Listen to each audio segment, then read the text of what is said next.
Today I'm reviewing the Beauty of Joseon Red Bean Water Gel. And really quick, I just want to say I'm Sarah from No BS Beauty. Purchase these products with my own money. If you want to help support the channel, share this video, give it a thumbs up, subscribe, or check out the links below, or check out my Patreon community. Okay, so this is a relatively new product from Beauty of Joseon. A newer product. It's came out, what, 2 or 3 months ago? Anyways, very excited because I really enjoy this brand, and they came out with something new and exciting. They also have a mask version of this, which I think is a rinse-off mask. Okay, so they say this lightweight water gel easily absorbs into skin to refresh and hydrate. Ideal for oily skin, it maintains skin water-oil balance by absorbing sebum with 44% red bean extract. Also infused with peptide complex to improve wrinkles and offer ample moisture deep into the skin. There we go. So, okay, first criteria is packaging. I enjoy the packaging. It's kind of cute.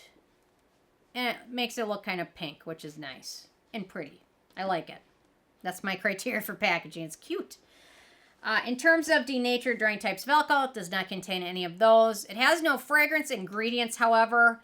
I think it has like a little bit of a jelly bean scent. I made cameraman give me his opinion. He thought it smelled a little bit like watermelon.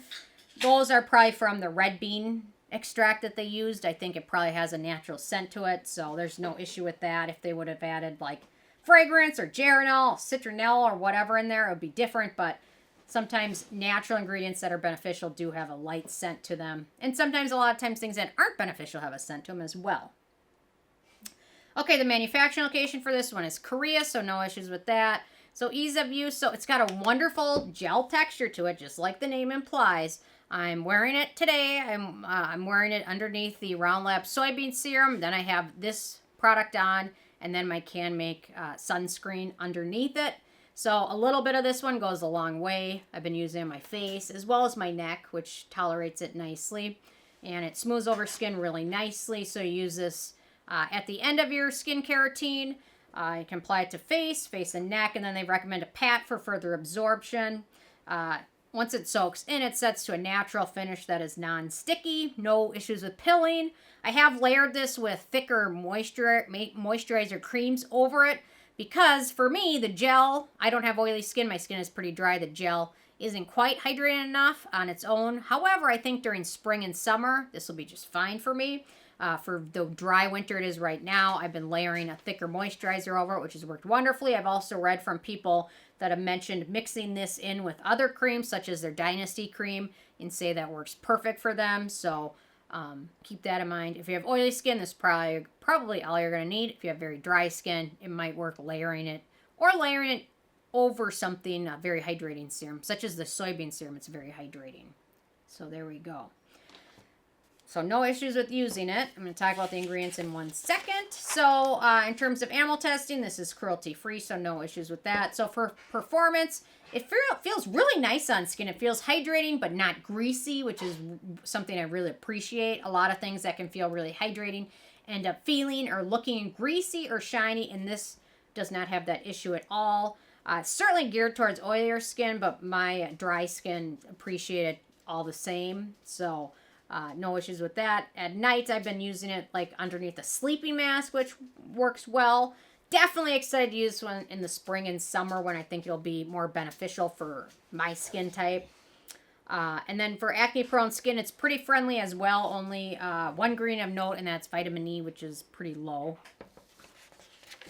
Okay, so for ingredients, we've got that red bean extract, which I found a published study on it that mentions it has photoprotective and photoaging benefits for skin, especially for UVB damage on skin, which is most of the damage on our skin is from the sun.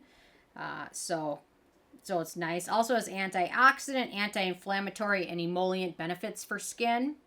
We've got betaine, which is a good humectant, panthenol, provitamin B5, anti-inflammatory wound healing ingredient. We've got allantoin, which is another good skin soothing ingredient. Licorice root extract, antioxidant, skin soothing, skin brightening. We've got polycordonium 51, which is a hydrating ingredient. We've got Dioscorea japonica root extract, which is a plant extract with skin conditioning properties. We've got glucose, which is a good humectant. We've got Beta-Glucan, which is a wonderful humectant that also has other benefits for skin, such as soothing and antioxidant benefits. I'd much rather see beta-glucan on any ingredient list than hyaluronic acid. So beta-glucan is wonderful. Sucrose, another good humectant. Sunflower seed oil, good emollient, antioxidant, berry repairing. Vitamin E, antioxidant, hydrating ingredient. We've got glycine, serine, threonine, valine, isoleucine, histidine, cysteine. So 7 amino acids that have skin conditioning, berry repairing, and hydrating properties for skin. Magnesium ascorbyl phosphate, a vitamin C derivative with potential for antioxidant and skin brightening benefits. We've got acetylhexapeptide 8, which is a skin conditioning ingredient. Glutamic acid, a good humectant. And then finally, we've got oleogopeptide 1, oleogopeptide 2, and polypeptide 1, which are 3 epidermal growth factor products, which are anti-aging. They stimulate cell growth. They can fight wrinkles. They can help with wound healing. They're kind of a newer ingredient as far as skincare goes, and I recommend before you make any opinion on them, do some researching on those 3 ingredients before you make any decision on it.